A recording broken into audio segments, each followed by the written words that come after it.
வேலை ஒப்பந்தம் என்பது முதலாளிகளுக்கும் பணியாளர்களுக்கும் இடையிலான உடன்படிக்கை மட்டுமல்ல, மாறாக மலேசியாவில் 1949 ஆண்டு முத்திரை சட்டத்தின் கீழ் அதற்கு சட்டப்பூர்வ தேவையும் உள்ளது.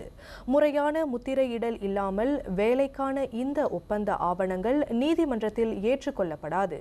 இந்நிலையில் இச்சட்டம் எவ்வாறு செயல்படுகிறது, இது முதலாளிகளுக்கும் பணியாளர்களுக்கும் எவ்வாறான தாக்கத்தை ஏற்படுத்துகின்றது குறித்து விளக்கம் அளிக்கின்றார் தொழிலாளர் வழக்கறிஞர் வி.கே. ராஜ் கே. துரைராஜ். 1949 ஆண்டு முத்திரை சட்டத்தின் கீழ் மலேசியாவில் உள்ள பெரும்பாலான வேலை ஒப்பந்தங்கள் ஒரு பிரதிக்கு 10 ரிங்கெட் முத்திரை கட்டணம் விதிக்கப்படுகிறது. முத்திரை இடப்படாத வேலை ஒப்பந்தம் முதலாளிக்கும் ஊழியருக்கும் இடையில் செல்லுபடியாகும் என கருதப்பட்டாலும் அவர்களிடையே ஏதேனும் சிக்கல் நிலவும் பட்சத்தில் சம்பந்தப்பட்ட அந்த ஆவணம் முத்திரையிடப்படும் வரையில் அதனை நீதிமன்றத்தில் ஆதாரமாக பயன்படுத்த முடியாது என்று வி.கே. ராஜ் கே. துரைராஜ் கூறினார். ஸ்டாம்பிங் செஞ்ச லெட்டர் ஆஃப் அப்பாயின்மெண்ட் நீதிமன்றத்தில் செல்லுபடியாகும். அது ஒரு வேலிட் டாக்குமெண்ட் ஆக இருக்கும்.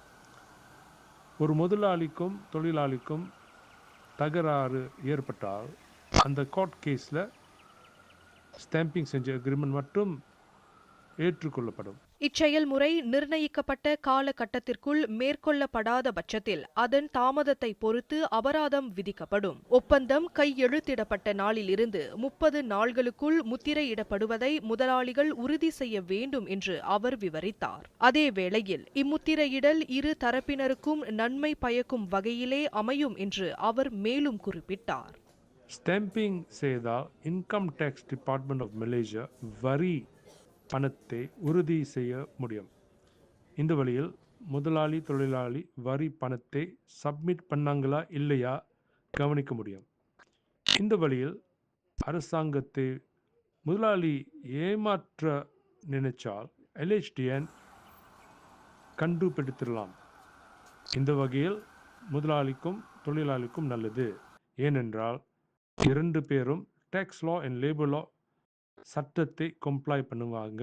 உள்நாட்டு வருமான வரி வாரியம் LHDN முகப்புகள் அல்லது அதன் அதிகாரப்பூர்வ அகப்பக்கத்திலும் இந்த ஒப்பந்த முத்திரையிடல் செயல்முறையை மேற்கொள்ளலாம்.